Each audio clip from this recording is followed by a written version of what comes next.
Good morning mga katropa. So for today's mini vlog, syempre morning routine muna tayo. Dahil weekend at wala namang kaming work, so syempre we start our morning sa pagliligpit ng bedroom.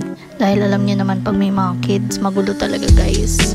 Buti na lang nga separate na yung bedroom namin tsaka yung gaming room, so yung mga toys nila isang area lang yung paglalawan nila. Kaya madali lang talagang magligpit at mag-ayos at maglinis ng bedroom ngayon. Fan pala kami ng mga hotel style ng mga gamit sa bahay. So yung mga bed, pero mura lang naman siya guys. Yung ibang fitted bedsheet ko, nabili ko lang sa Shopee. Hanapin nyo lang yung mga Canadian cotton na hotel beddings. Tapos yung mga mattress protector, tapos yung mga quilt, binili ko siya sa Facebook. Meron isang Facebook page na nagbebenta ng mga hotel quality na mga quilt, na mga mattress protector, etc. Medyo pricey nga lang siya, pero still hotel quality siya, so mas matagal siyang magagamit, tapos maganda talaga yung quality.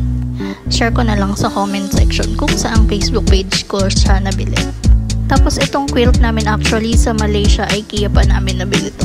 Guaranteed talaga guys na matitibay ang gamit sa IKEA, kasi isipin nyo tong quilt namin more than 5 years na to. Actually, I think nasa 7 years na yan, pero ang ganda pa rin until now. Actually, hindi pa kompleto tong bedroom namin since kakalipat lang namin. So, ganyan lang siya. Very minimalist pa lang until now. But magdadagdag pa kami sa mga susunod na araw. So, ayan for the eye bags. Kasi syempre, 24/7 tayo nag-work. Char. Diet-dieten for today's video dahil oatmeal lang ang ating aalmusalin.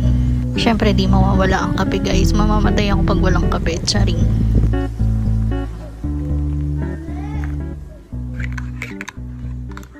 Good vibes lang talaga guys.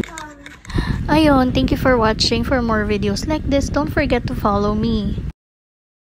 I love you all. Mwah.